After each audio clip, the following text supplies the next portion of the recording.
the first big showdown is going to be whether the ACC gets to keep the agreements confidential within their filings or not. I find that fascinating. It seems like you do that when you're worried that somebody might see what the agreement is. Seems interesting that you would be that, I don't know, worried about that.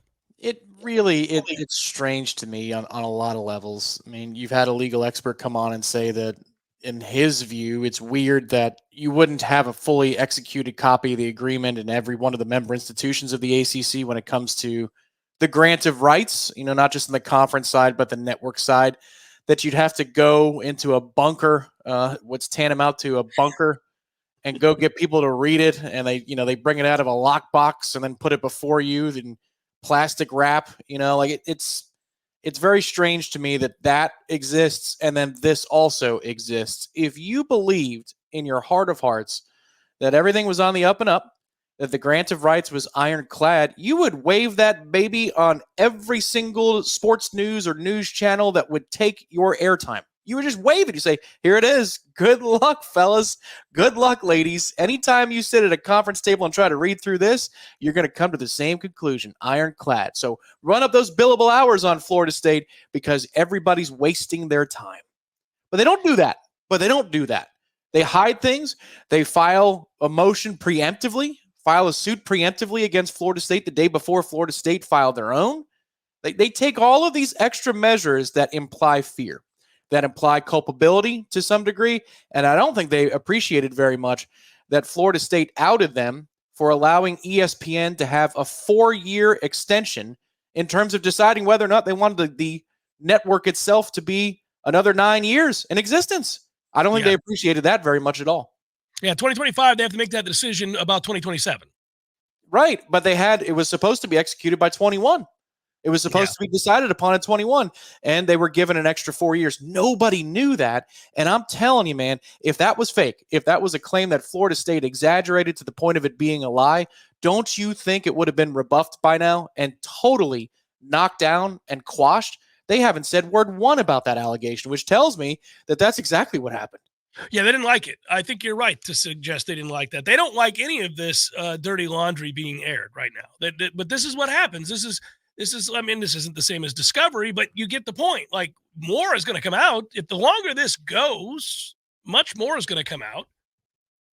And I also have said this to many people, and that is that I don't think Florida State would have gone ahead with the lawsuit if they didn't have it on good authority that they had a landing spot in one of the two.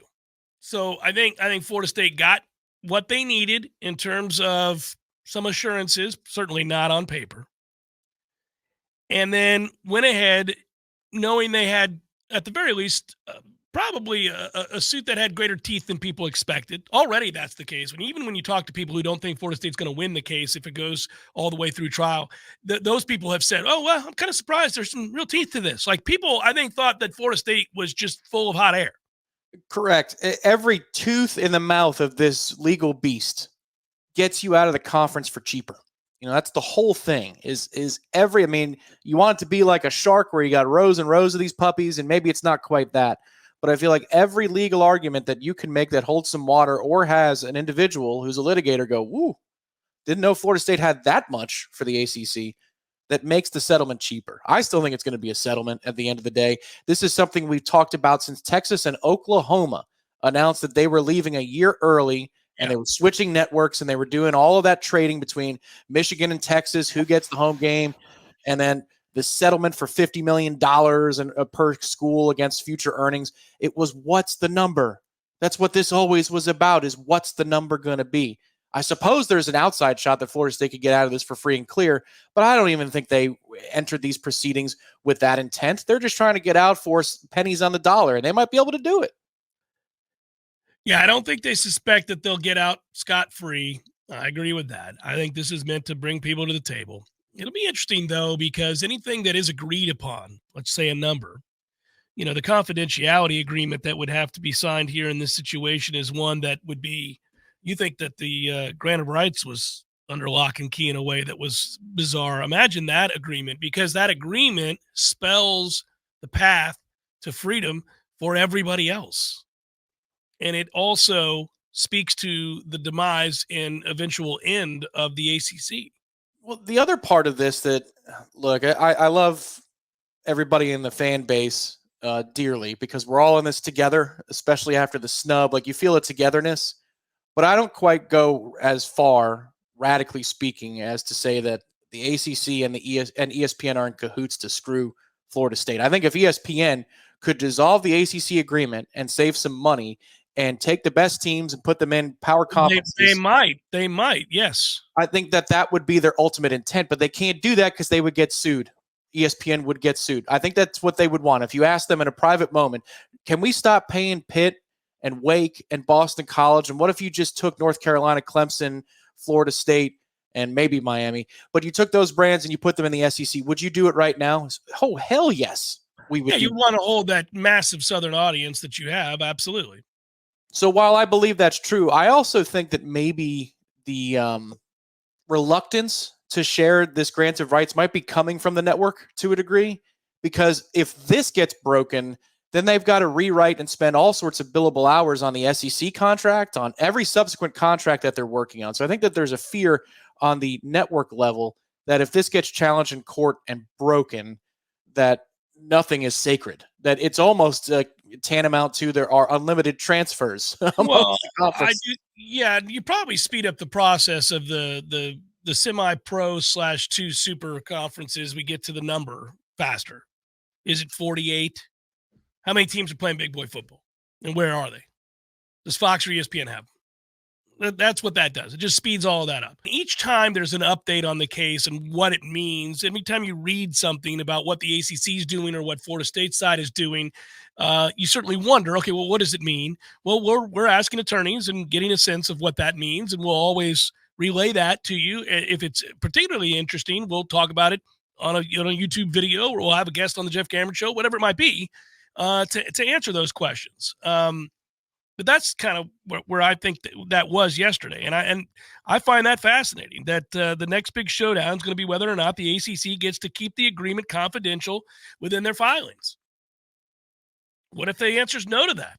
Yeah, right. Does that mean that they want to race to a settlement table? Like, what are the details behind the scenes that you're so scared about the world knowing about? And that's the simple question, I would say. Like, what are you so afraid of if you're the ACC? That there's going to be gross negligence that comes out in the crafting of these documents, that you were bluffing all along? I don't think that that's the case either, because Florida State would have sent a legal team up there and we'd already be in a different conference if the grant of rights didn't have any teeth itself. So what are you hiding then? I do like that that they're mad. They're very, very angry.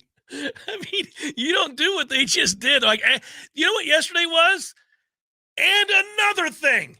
That's what yesterday was. That's you and your wife in a fight at 9 a.m. And the next thing you know, it's 2 p.m. and they've been stewing on something all day and you haven't resolved the debate, and you're going to talk about it over dinner is what you agreed to, but they can't wait because they thought of something else. And as you walk by the kitchen, and I'll tell you something else. You're like, wait a minute. What are we doing? That was the ACC yesterday. But the thing is, a therapist would say they're yelling at themselves. They're not really yelling at you. They're yelling at themselves, because why are you mad at us for sucking? You can't be mad at us for sucking. I just think it's awesome. That's when I read that, I was like, oh, you're still pissed. Like your ex is going about their day.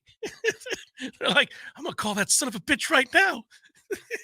Hey, I gotta go. I'm in a meeting, then I'm meeting Sarah. Have a good one. Like, that's us. Like, you son of a.